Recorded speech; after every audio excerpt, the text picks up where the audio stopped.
We appreciate your foundational contributions, Rachel, but the market is evolving. The leadership must evolve with it. My name is Rachel Lynn. I'm 58 years old, born in Chicago to Taiwanese immigrants who believed in hard work, silence, and never drawing too much attention. I suppose I followed most of that, except the last part. For the past 11 years, I was the head of research and development at HiSStory Biotech, a mid-sized but fiercely innovative genetics company based in San Diego. When I first joined, we were little more than a handful of scientists sharing used lab benches and burnt-out centrifuges. Now, our flagship gene therapy product, Helix Gene 1, has crossed clinical phase 3, received international patent protection, and attracted global acquisition interest. I didn't do it alone, but I started it. The idea, the model, the early-stage testing all came from a single entry in my red moleskin notebook, November 2nd, 2012. Sequence inversion to target neural regeneration. Back then, it was just a hunch. Today, it's a billion-dollar product. We didn't have fancy dashboards or investor decks in those early years. What we had was Bethany, who could run a gene split in under 10 minutes blindfolded, Kevin, whose hands didn't shake even after 16 hours, and Alvarez, who refused to sign off on anything without triple-blind validation.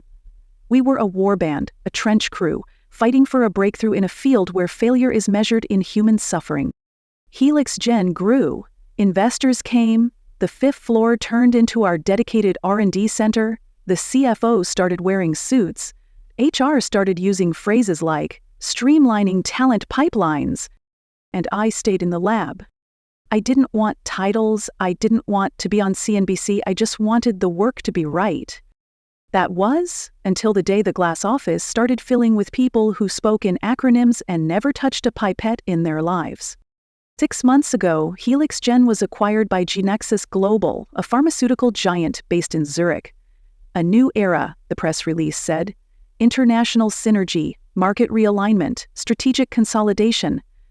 I remember reading that email and thinking, they'll want to own the science, but what they really wanted was to rewrite the story. At first, it was subtle. I was pulled from product planning meetings. My access to the shared research archive was reduced due to compliance protocols. Then, a 28-year-old strategic advisor was assigned to align the R&D vision with investor expectations. She didn't know the difference between RNA interference and RNA sequencing. And then, the replacement arrived. Her name was Dr. Vanessa Wu. Harvard, postdoc in Paris, fluent in 5 languages, charismatic, polished. She walked into the lab like she owned the air, and maybe she did. The board adored her. They called it a transition. I called it the beginning of erasure. And yet, I stayed. I kept showing up. I taught the new hires how to run the trial simulations properly. I corrected protocols quietly when they were rushed. I made notes, lots of notes. Because something didn't sit right. Because I've seen how systems change, not with explosions, but with quiet edits. Missing lines, rewritten credits. And I wasn't going to vanish quietly. Not this time. It was a Monday. Mondays in R&D usually crackled with a specific energy, the residue of weekend contemplation meeting the fresh promise of the week's experiments. Data from Friday's runs would be analyzed, new hypotheses debated with vigor. But this Monday morning, the air was different, heavy with an unvoiced apprehension. An email, curt and devoid of context, had summoned all R&D personnel to the main conference room. Mandatory all-hands meeting, important strategic announcement. Mark Jenkins, the CEO dispatched by Omnicorp, stood at the head of the gleaming mahogany table. He was a man who wore his ambition like a bespoke suit, expensive, impeccably tailored, and designed to impress from a distance. His understanding of genetic engineering, I'd wager, could be summarized on a single PowerPoint slide, probably one featuring several upward trending arrows. He began with the usual corporate platitudes, exciting new chapter, optimizing for growth, leveraging global synergies. My internal alarm, honed by years of observing subtle shifts in experimental data, began to thrum. Then, he dropped the scalpel. As part of a necessary strategic restructuring to ensure Helix Gen remains at the forefront of a rapidly evolving marketplace, he intoned, his voice devoid of genuine inflection, We will be implementing changes in the leadership of our research and development division." A collective intake of breath, almost imperceptible, rippled through the room. To this end, he continued, his gaze sweeping impersonally across the assembled scientists, many of whom I had mentored. "Dr. Rachel Lynn will be transitioning out of her role as head of R&D effective immediately." Transitioning out. The anemic euphemism was an insult to the decades of blood, sweat, and intellectual fire I had poured into this company. He cited the need for rejuvenation of our strategic vision, a desire to bring in leadership with a more contemporary, market-focused perspective. A cold, precise fury, utterly devoid of hysteria, solidified within me. I rose slowly from my chair, the scrape of its legs against the polished floor the only sound in the stunned silence. Every eye was on me. "Rejuvenation, Mr. Jenkins." My voice was low, but it carried the weight of 30 years, the authority of foundational discovery. I laid the cornerstone of this company. The Helix Gene 1 platform, the technology that is HelixGen, was born in my lab from my research.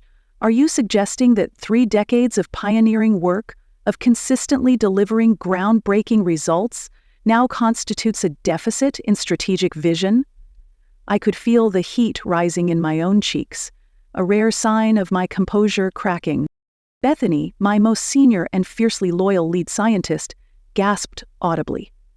Dr. Alvarez, head of bioinformatics, a man who had argued passionately with me over data interpretation for 2 decades, began to rise, his face flushed with anger. "Mark, this is unconscionable," Alvarez stammered.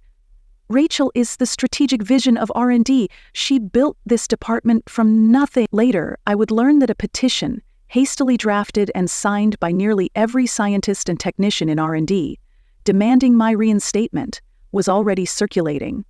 Their loyalty was a small, fierce comfort in the face of this corporate demolition. Jenkins, however, remained impassive, a perfect embodiment of detached executive power. His eyes, the color of a winter sky, held no flicker of empathy, only a chilling resolve. "Dr. Lynn," he said, his tone patronizingly patient, "we sincerely appreciate your historical contributions. They are well documented. However, the board and I have determined that HelixGen requires a different skill set moving forward.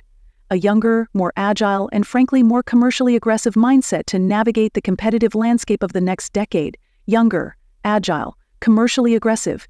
Each word was a carefully chosen barb, designed to underscore my perceived obsolescence.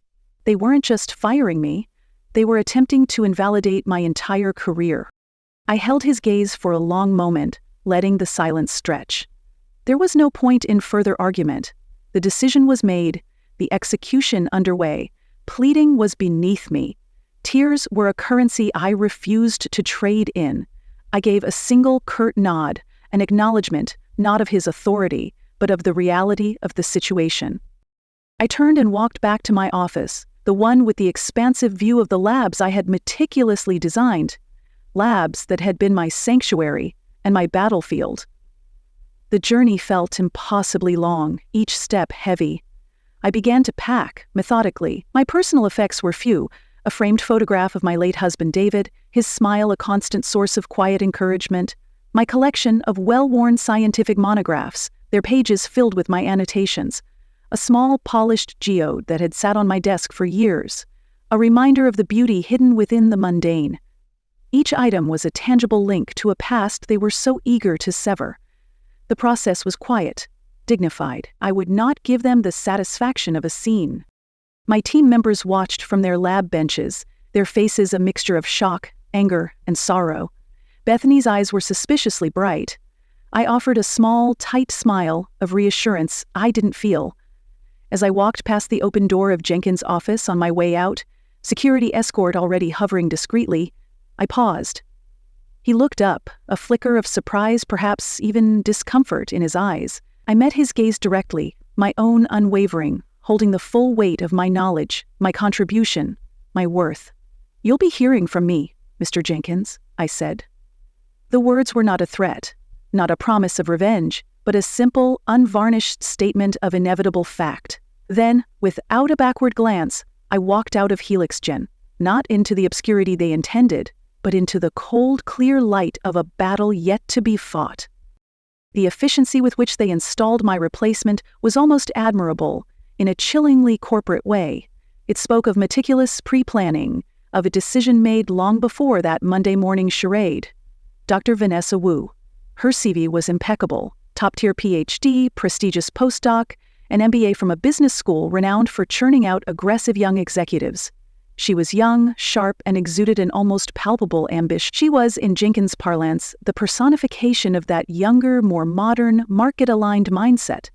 Her introductory memo to the R&D staff, which was promptly leaked to me, spoke of data-driven optimization, KPI-centric research paradigms, and synergizing innovation with commercial imperatives.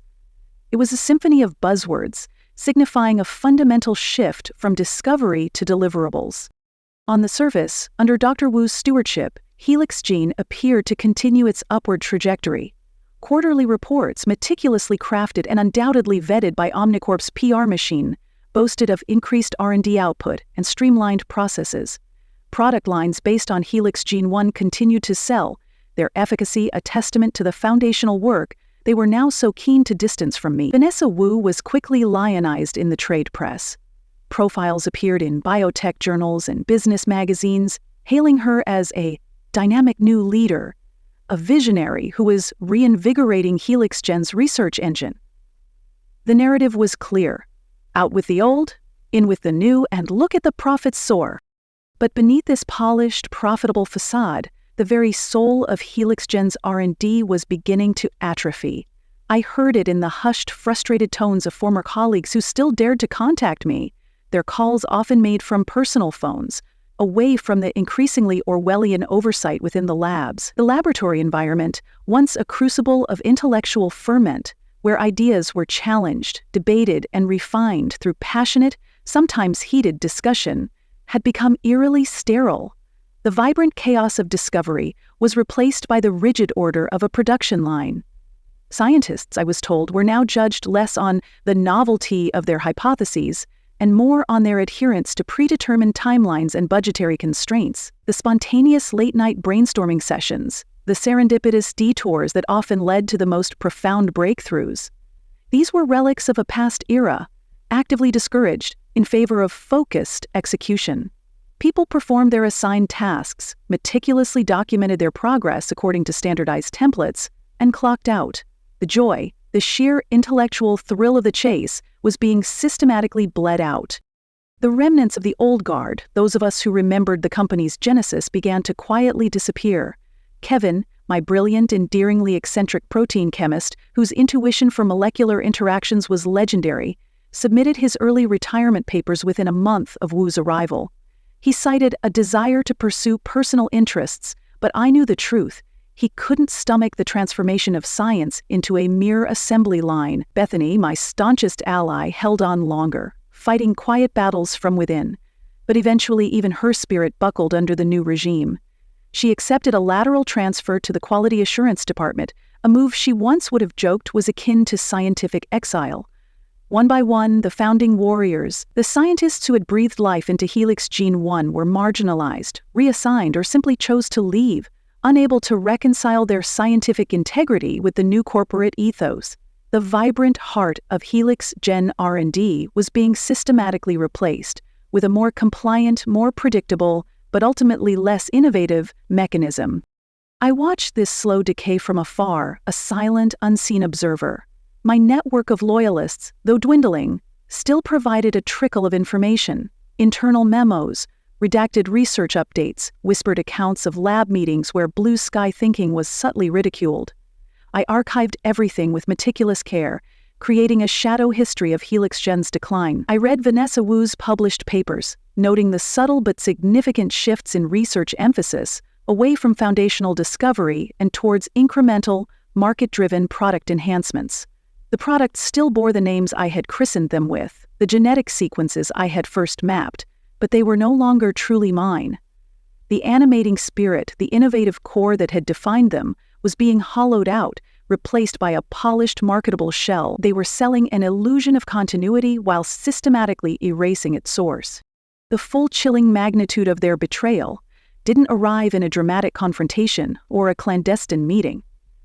It revealed itself with the cold, impersonal click of a mouse, in the sterile, data-filled pages of the World Intellectual Property Organization's online database.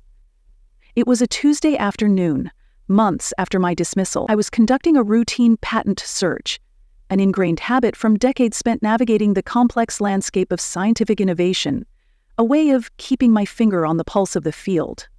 I typed in Helix Gene 1. The record loaded. Patent number, correct. Assignee, Helix Gen Biotech, an Omnicorp company. Abstract, familiar. And then, under Inventor, Vanessa Wu.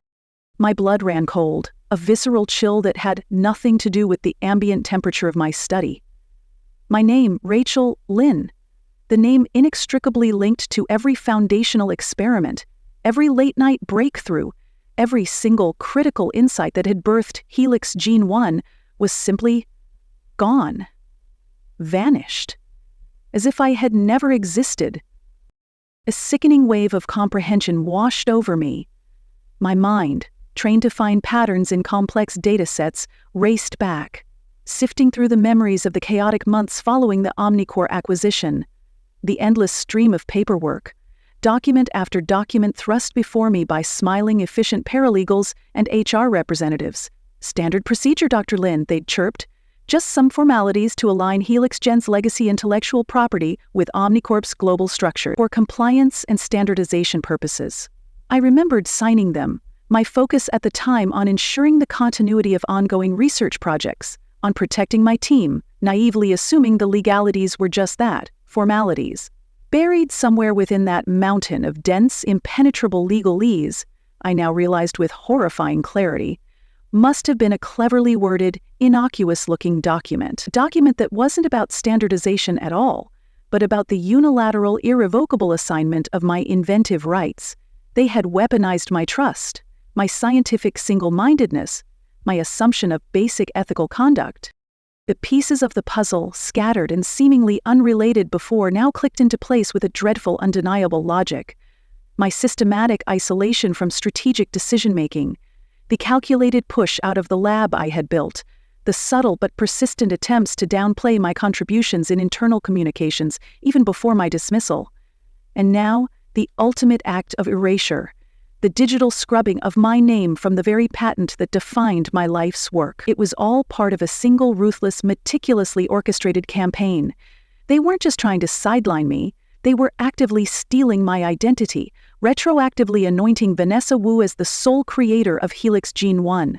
The motive was clear: a cleaner IP portfolio, unencumbered by the inconvenient historical truth of a discarded founder, would be far more attractive for future licensing deals, partnerships, or even the outright sale of the technology. My existence complicated their narrative of seamless corporate innovation. There was no primal scream, no shattering of objects, no descent into impotent rage. That was not my methodology.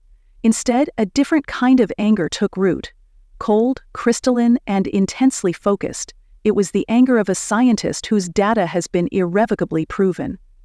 I stood, my movements precise, and walked to the old 4-dropper metal filing cabinet in the corner of my home study. It was an analog relic in a digital age, but it held truths that could not be so easily manipulated or deleted. I pulled open the bottom drawer, the one labeled Helix Gene, Revenue, and Originals. Inside, nestled in chronological order, were the tangible proofs of my creation, the original laboratory notebooks, their pages filled with my distinctive handwriting, meticulously recording every experiment, every observation, every failure, every triumph, each entry dated and witnessed, dated grant proposals outlining the very genesis of the idea, early email correspondence with collaborators, discussing nascent theories, the raw data, the signed affidavits from the initial patent filing bearing my name, my signature. They genuinely believed that by deleting my name from a database, by rewriting a few corporate documents, they could effectively erase my contribution, my very existence as the architect of Helix Gene 1. They underestimated the tenacity of truth.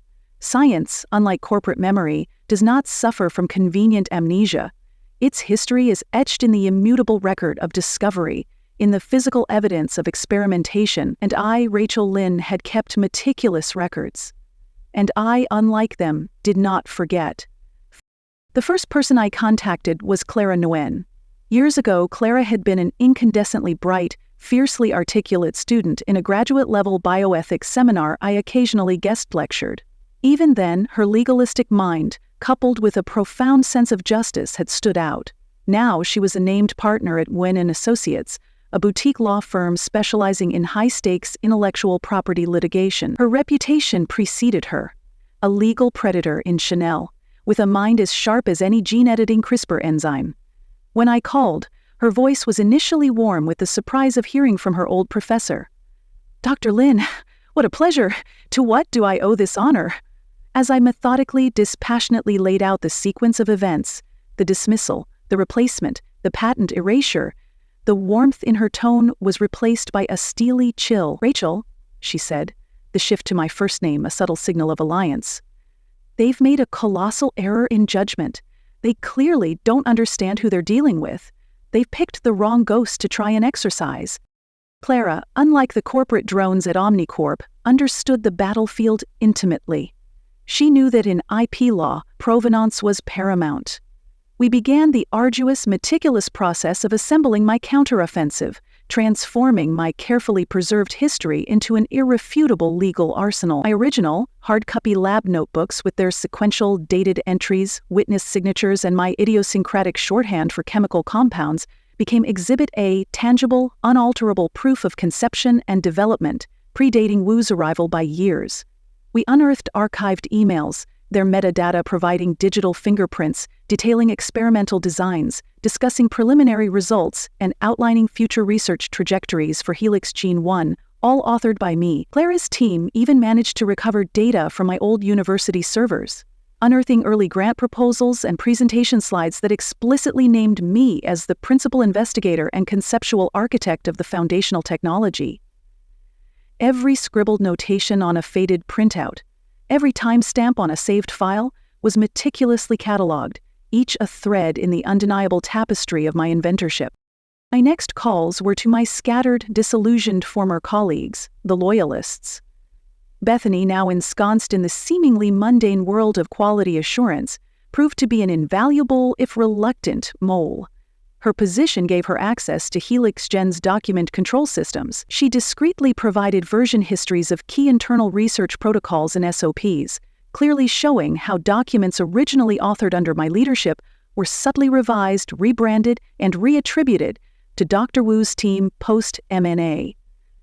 Kevin, coaxed out of his disgruntled early retirement by a combination of loyalty and righteous indignation, provided a powerful sworn affidavit. In it, he detailed with the precision of a seasoned chemist my direct leadership and singular innovative drive on the Helix Gene 1 project from its earliest, most speculative phases.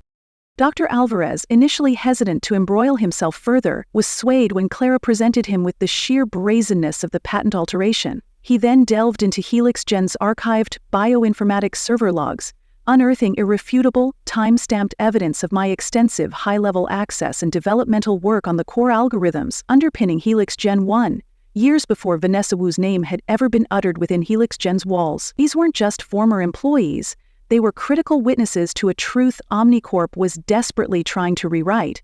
Their testimonies, their data, formed a chorus of irrefutable evidence. Clara's legal strategy was both elegant and aggressive. Instead of launching a broad, protracted, and ruinously expensive assault against the multinational titan Omnicorp with its limitless legal war chest, we filed a meticulously targeted lawsuit. The primary defendant, Dr. Vanessa Wu, for fraudulent misrepresentation of inventorship and willful intellectual property theft. Secondary defendants included specific Helix Gen executives who had demonstrably signed off on the patent reassignment. Omnicorp itself was named, but the initial focus was sharp. Crucially, Clara filed the suit in the state of California, where Helix Gen was originally incorporated, where my foundational research had been conducted in my university lab, and later at Helix Gen's original R&D facility. Not in New York, where Omnicorp was headquartered and whose courts were notoriously corporation-friendly. This was a calculated move to fight on my home turf, governed by laws more favorable to individual inventors, and to throw Omnicorp's legal behemoth off balance. Simultaneously, with surgical precision, Clara orchestrated a controlled media leak. A respected, tenacious investigative journalist with a track record for exposing corporate malfeasance received an anonymous, encrypted digital package. It contained a carefully curated selection of non-proprietary but deeply damning evidence, redacted excerpts from my early notebooks, timelines contrasting my work with Wu's arrival, and an anonymized summary of the patent alteration. The resulting exposé, published in a prominent national newspaper and online, was titled "The Invisible Inventor: The Shocking Story of How HelixGen Erased Its Scientific Founder." The article, meticulously researched and fact-checked against the provided evidence, exploded across the internet. The hashtag #NameHerNow, spontaneously coined by a prominent female scientist on social media, began trending globally within hours, amplified by a chorus of academics, women in STEM, ethicists and former HelixGen employees who recognized the pattern of corporate overreach.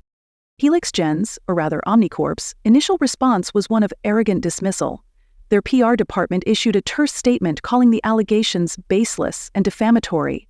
Their legal team, a phalanx of expensive New York lawyers, clearly underestimated both Clara's tenacity and the depth of my evidence. Then, as the #NameHerNow movement gained traction and other media outlets began their own investigations, a shift occurred. A discreet feeler was put out. A settlement offer.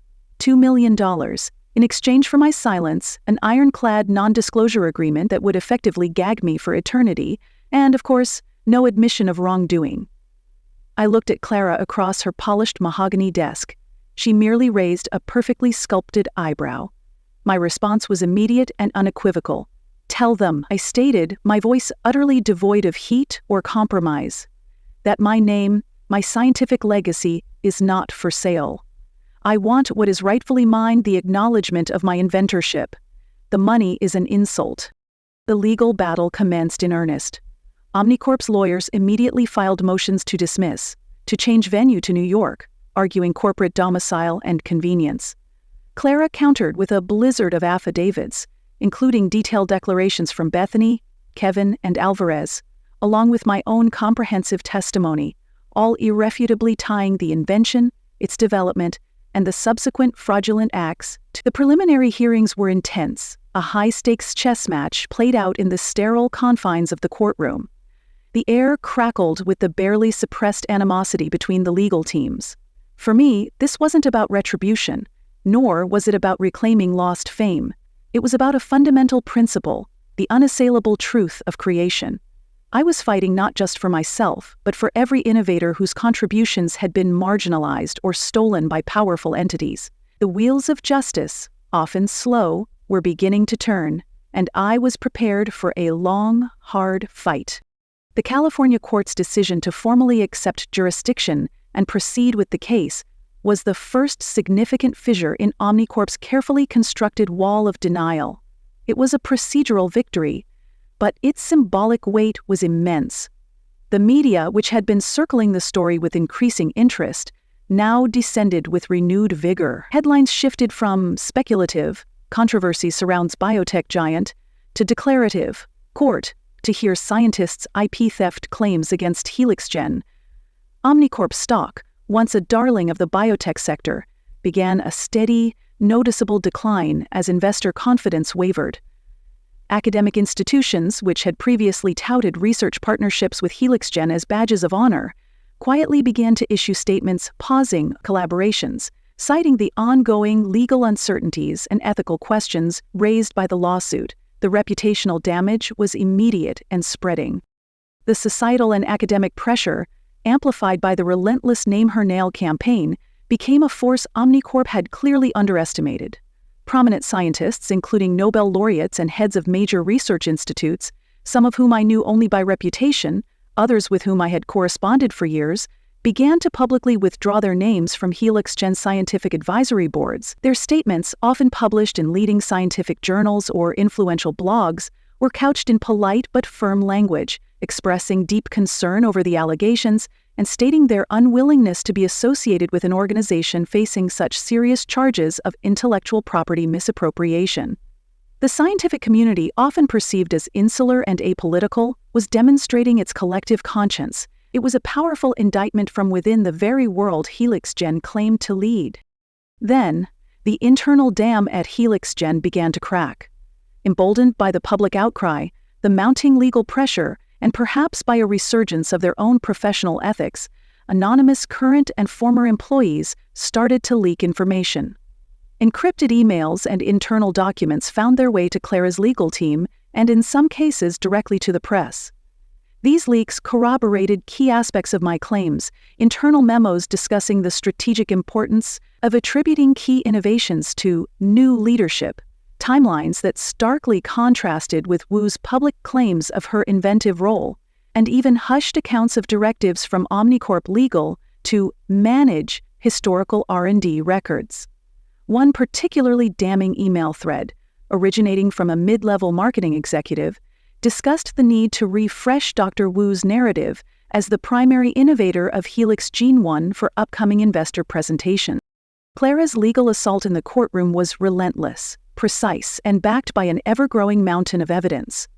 During the discovery phase, Vanessa Wu's deposition proved to be a turning point.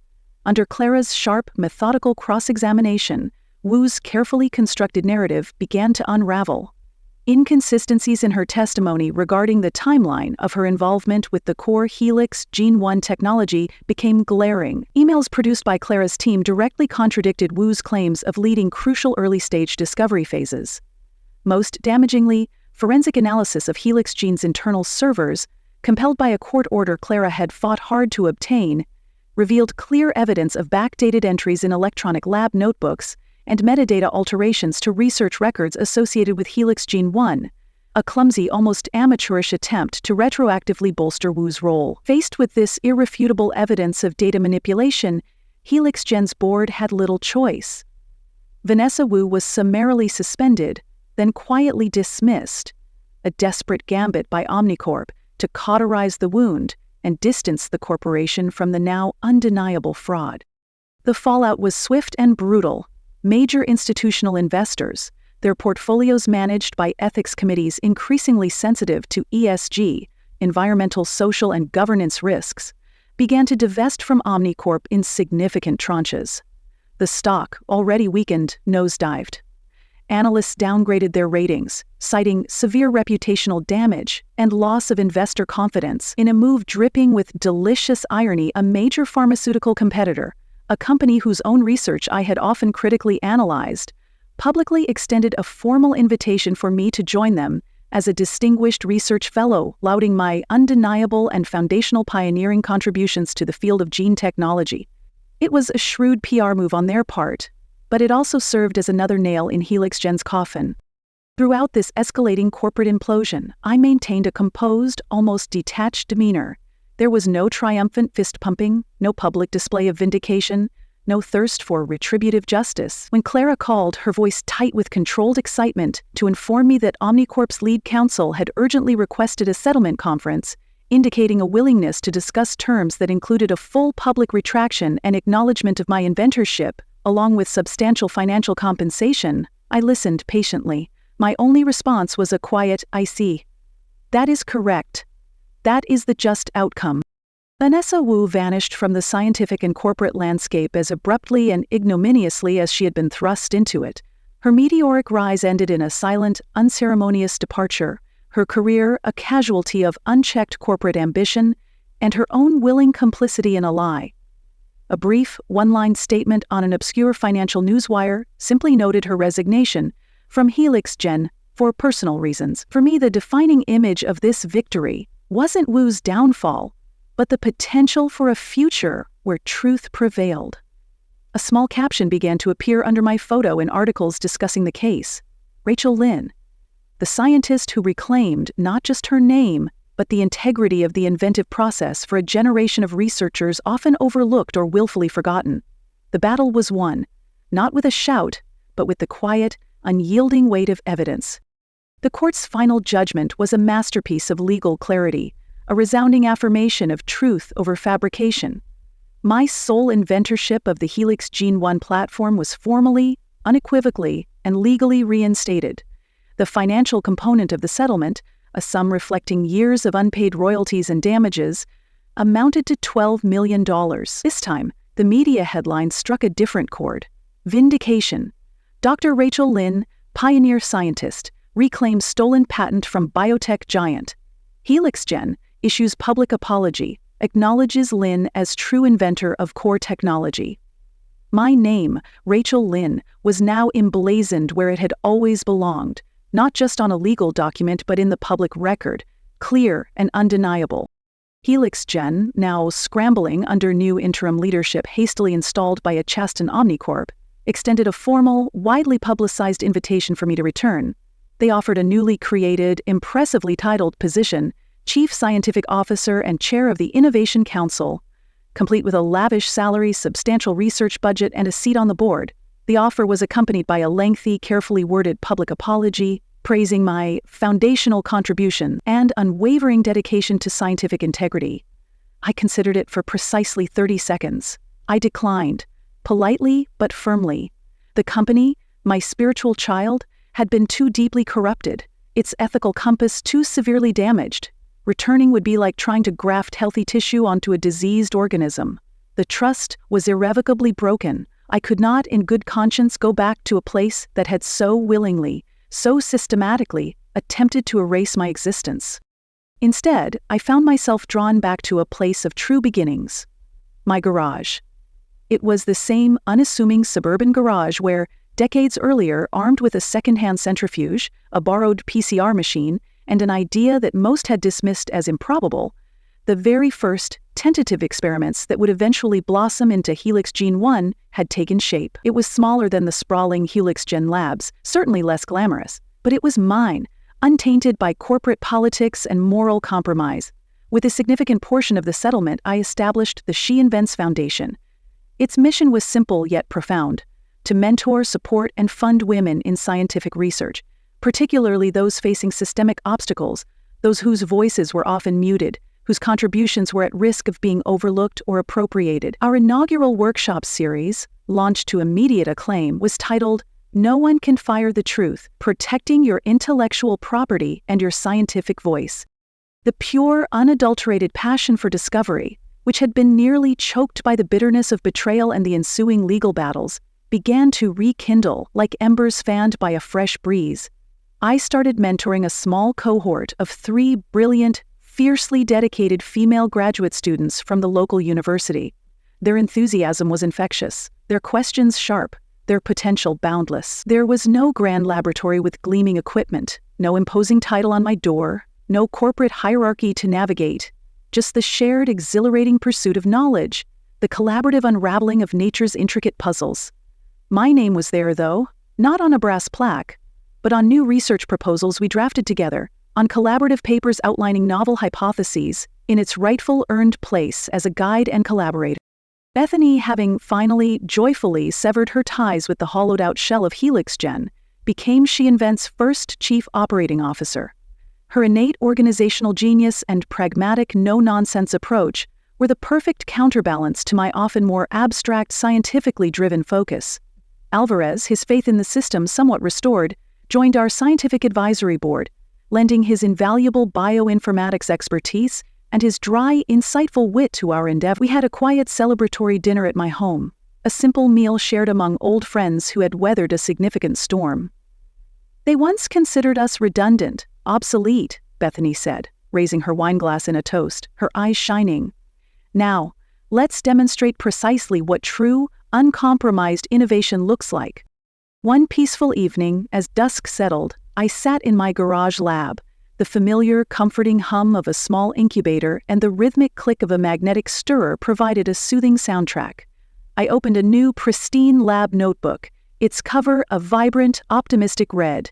On the first crisp, unlined page, I wrote with my favorite fountain pen, "Project, Phoenix, Objective, to explore novel CRISPR-Cas variants for targeted in vivo gene editing in neurodegenerative," and below that, almost as a footnote to a chapter now closed, I added a brief, final entry. Case Lin V. Wu, HelixGen Biotech, Omnicorp et al., final disposition, name restored, truth reinstated, justice served. The binders filled with legal documents, the stacks of news clippings chronicling the sordid affair and its eventual resolution, are now archived, relegated to a shelf in my study. What remains, what truly endures, is not the bitterness of the fight, but a profound and quiet affirmation.